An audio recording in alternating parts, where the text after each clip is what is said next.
Hello everyone and welcome back to the second lecture of quantum mechanics QM101. I'm really sorry for making this video really late because I got stuck in the other commitments. Now before starting this lecture, I would like to tell you that what I decided to put in this lecture are the principles or the axioms of quantum mechanics. Okay, so I'm not really sure if it's the correct thing to put right after I define the states in how we define states in quantum mechanics, but let's see how this will turn out because I'm not really a trained teacher, as you know. So let's just go with the flow, and if there is any doubt, then we can discuss those later on. So let's get started. So there are in total so as you can see I've already written down the axioms, but there's one problem is that these, as you can see, these are typed and these are not handwritten. So I've actually taken this from a book. It's a book on quantum mechanics from the Theoretical Minimum series by Leonard Susskind. So in that book he mentioned 5 principles of quantum mechanics, and there are these 5 principles, but I think he did not write it as a principle or an axiom, but I think this is also an axiom, and the thing which I described in the previous video, that how do we define states in a quantum mechanical system. So since he did not write it as a principle or an axiom, I did. So there are total 6 axioms. Okay, and we will discuss the first 5 in this lecture, and the last one will be discussed separately because that's completely different thing from what we will do in this lecture. So let's get started. So the first axiom or the first principle is that the state of a quantum system is represented by a abstract vector psi, which lives in some abstract Hilbert space H. Now I hope you are familiar with the definition of Hilbert space by now. If you are not, I would recommend you to check out the videos I provided in my previous video, the links of the video which I provided in the description of previous video.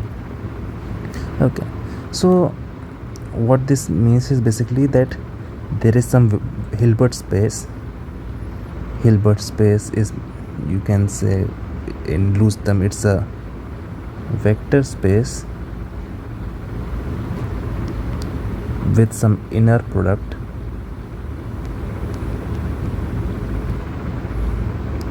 and it has some structure. So the important concept is the vector space and the inner product structure, and there is some additional structure.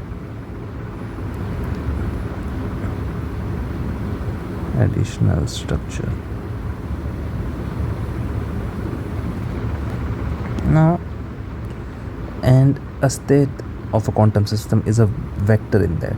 We write vectors as these cats. These are called cats, as I told you earlier, and their dual, which lives in a dual space, are called bra, which we will come to later. Okay, now this is the zeroth principle or the zeroth axiom which we stated in the previous video. Now the first principle says that, and this we also hinted towards in the previous video, that an observable or measurable quantity of a quantum mechanic or quantities of quantum mechanics are represented by a linear operator L on the Hilbert space. Oops.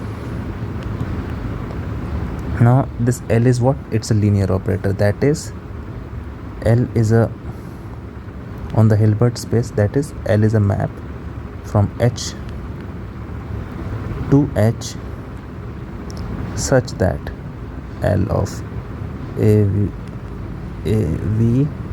plus BW is A of LV plus BW. This is the definition of a linear map on the Hilbert space. Okay, now any observable quantity, be it momentum, be it position, be it energy, those are represented by this such a linear operator. So example are like you, and if you see a book, you will see momentum written as p operator, position written as x hat. Like some books write this hat notation, some book write this operation in bold like in here, and some people just write simple letter L, or maybe, or instead of L I would prefer to write O hat here, just to show that it's an operator and it's a linear operator. The examples are position, momentum, Hamiltonian, angular momentum, and so on.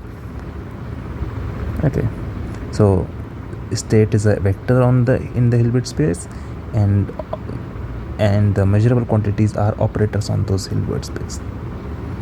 Now principle 2, and this is a really important principle, is that the possible results of a measurement are eigenvalues of the operator that represents the observable. We'll call these eigenvalues lambda I, the state for which the result of measurement is unambiguously lambda s corresponds to state. Okay, so let's unpack this statement. First is that the possible results of measurement are the eigenvalues of the operator. So consider, let's take an example. Suppose we have a state psi I, and we want to measure its let's say angular momentum. So I acted upon the L operator on this. Now what will happen generally, or let's just consider something else. Let's act some observable. What does happen when a vector is acted upon by an operator? It gives you some different vector in the same Hilbert space, right? Now there are certain vectors such that when you act upon the given operator on those vectors, you get back the same vector multiplied by an scalar. Such an vector are called eigenvectors, and the scalar which is it multiplies with is called the eigenvalue. Now different operators have different eigenvalues and eigenvectors. Okay, so suppose you have a operator L. This might have some eigenvalue, this might have different eigenvectors, psi 1, psi 2, and so on, and each of them have corresponding value, lambda 1, lambda 2, corresponding eigenvalues. Okay, and this L is acting on some Hilbert space H. Now it is not necessary that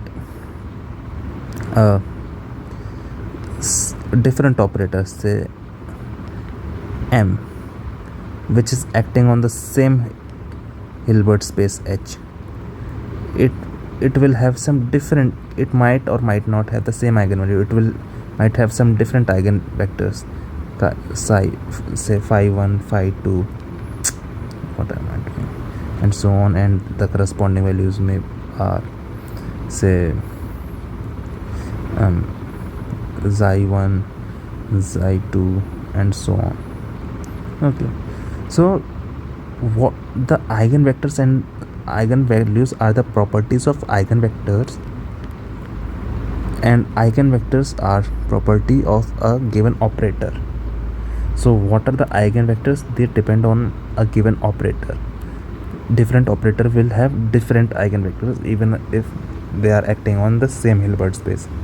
And it might happen that two different operators have the same eigenvectors, and we will come to that as well.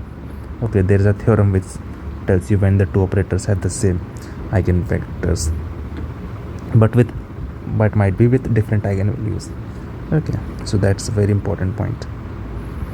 Now this says that the possible results of measurement are the eigenvalues of the operator that represents the observer.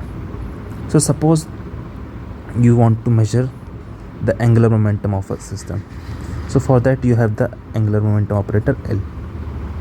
Now this angular momentum operator acts on a system. On, let's not take L, let's just take the best example, the Hamiltonian, which we will work on later on. So the Hamiltonian is an operator which gives you the energy of the system. Now Hamiltonian acts on an operator, acts on an vector, then it will give you the, and if this vector is a eigenvector of this Hamiltonian, then it will give out the energy of that state times the vector. Now this is an eigenvalue. So okay, maybe I'm not making much sense right now here. So every Hamiltonian will basically have certain eigenvectors, psi 1, psi 2, psi n, and each of these psi 1 and psi 2 corresponds to different energy states. This might have energy E1, this might have energy E2, and this might have some energy En, and when you act H on any of these eigenstate, you get the eigenvalue as the eigenvalue which is the exact value of energy that state has.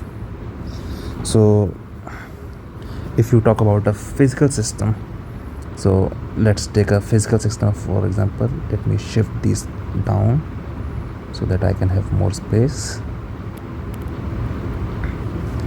Suppose you want to solve for the energy levels of a hydrogen atom. So this is the nucleus of hydrogen atom consisting of a proton, and then electrons are orbiting around. Okay, now these electrons, as you know, have different energy levels, that is, you must have studied that in Bohr model or something. Bohr model, as you know, is semi-classical or semi-quantum. Okay, so how do you find the energy level in quantum mechanical way, like completely quantum mechanical way? So you describe the Hamiltonian of this system first. That is, now what is Hamiltonian? Hamiltonian is kinetic, and Hamiltonian is basically energy operator. And how do you get the energy? From kinetic energy and the potential energy. So there's what is kinetic energy? That is momentum square by 2m. So momentum is since it's an observable in quantum mechanics, so instead of writing like p square, we write the p operator square. That is the momentum. When it acts on a state, it gives you the momentum plus the potential energy operator. Okay, so you define an Hamiltonian for this electron proton state, and then you try to find all the eigenvalues of this operator. So you will find eigenvalue psi 1, eigenvalue psi 2, and so on. There are infinite eigenvalues. Sorry, I'm saying eigenvalues. The different infinite eigenvectors for this given Hamiltonian, and this Hamiltonian describes the energy of this electron proton system. And when you find these eigenvectors, so how do you find this? Actually, first you find the eigenvalue, then the eigenvector. So you will find eigenvectors and eigenvalues. The eigenvector corresponding to this state will have some energy E1. If it's the ground state, then it will be minus 13.6 eV, which is this. Then the eigenvalue corresponding to this orbit will have energy, some different energy. Eigenvalue corresponding to this will have different energy. So how do we really, so these energies are something that you can measure, and that's what it says, the possible results of measurement. Energy levels are something that you can measure, and these are the eigenvalues of the operator representing the observable. So the eigenvalue operator, which operator is representing the energy? This Hamiltonian operator. And what are the eigenvalues? This E1, E2, E3. So this E1, E2, 3 are the possible results of measurement when you are doing an experiment to measure the energy levels. Okay, so I hope I made my point clear here, and this was like one of the very crucial principles. That's why I took quite some time on this. Okay, now coming back to the next principle, and in fact we will see this principle in action a lot of time when we will solve the actual quantum mechanical problem, when our theory part is done. Okay, and if you know some linear algebra, you know that given an operator, first we find eigenvalues, and then from those eigenvalues we find eigenvectors. Okay, and this set of eigenvectors and eigenvalue is what we call spectrum of the given operator. Okay, now coming back to the third principle is that it says that, oops, so I might need more space here. Okay, so I need more space here. I just created some space.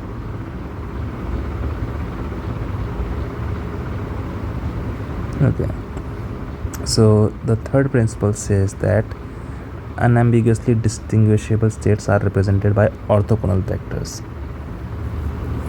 Okay, so okay, wait a second, I did not finish the complete statement. I only explained up till this part.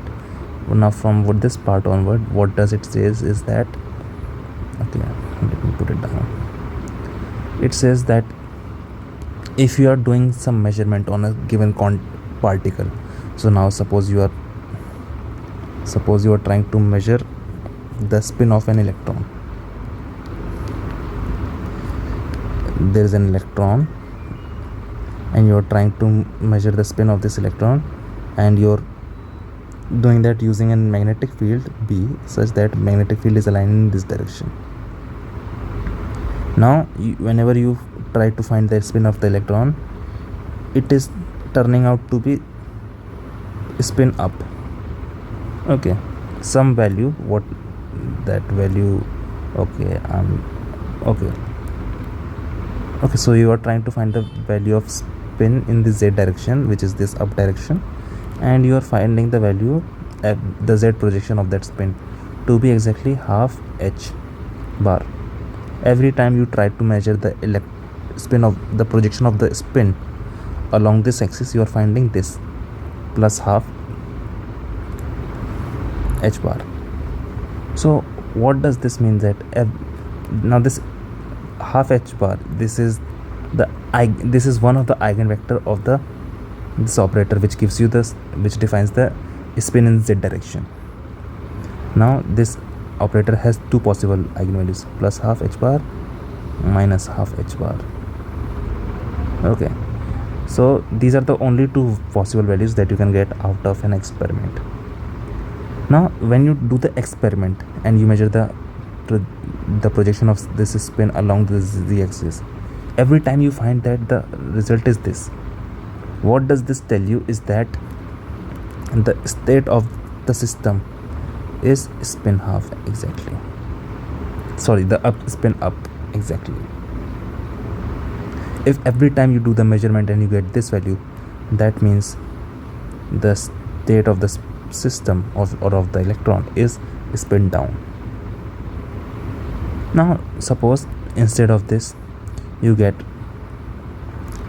when you do the measurement of the spin of this electron, and you get suppose you did the experiment 100 times, and around 50 times you get the value plus half h bar, and around 50 times you get minus half h bar.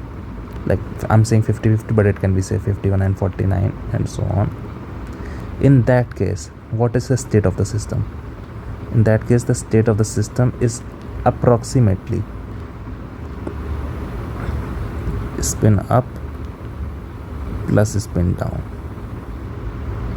Now this writing this is something called quantum superposition, which I'll also explain probably in the next video, not here again in this video. Okay, so it's basically telling you that how many times you get the given number of value tells you the what would be the coefficient in this linear combination of which defines the state of the system. If every time you get a same value, that means the state of the system is exactly spin up and not spin down. Okay, now coming to the next principle, which is the principle 3.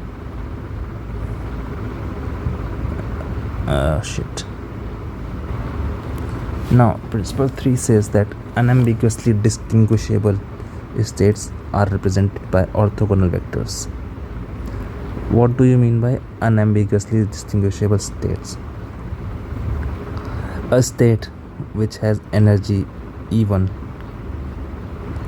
there is a state which has energy say E1 or not maybe energy, it can be with respect to any observable, so let's call eigenvalue lambda I or lambda 1. There is a different state which has eigenvalue lambda 2 and lambda 1 is not equal to lambda 2. Remember, these lambda 1 lambda 2 are eigenvalues of the same operator L. So there are two states which has distinguished, like unambiguously distinguishable state, in the sense that these has different values, different observable values. Then this principle says that these two states are orthogonal to each other. And remember, these are the pure states. Pure states in the sense that no matter how many times you do the experiment and trying to measure this observable L for these states, you will get lambda 1 as an answer always. For such a pure state, these two states are orthogonal, that is the inner product defined on these, that is which is written like this, it's always 0. Now what does this really mean is basically, so cat lives in a Hilbert space and the corresponding bra lives in the dual of this Hilbert space, which is isomorphic to the Hilbert space itself. Okay, so there is a 1-to-1 mapping from Hilbert space to the dual of Hilbert space. And what is this inner product? It's a map from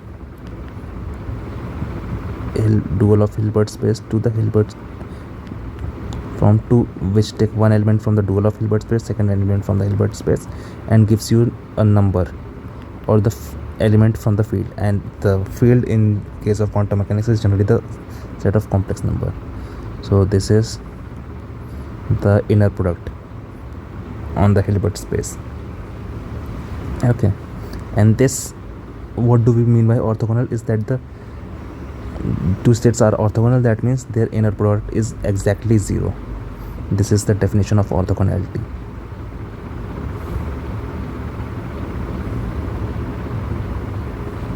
Okay, so two states which are distinguishable, unambiguously distinguishable, they are represented by orthogonal vectors.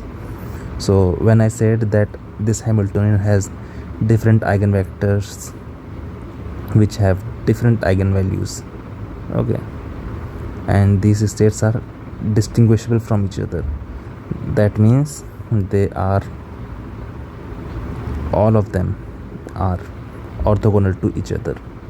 Now it's not necessarily that all the eigenvalues of a given operator are orthogonal with respect to each other, but in case of quantum mechanics, especially in case of observables, the eigenvectors are always orthogonal to each other. So there is a theorem which establishes that, which I'll talk about probably in the next video or in the video after that. Okay, so stay tuned till then.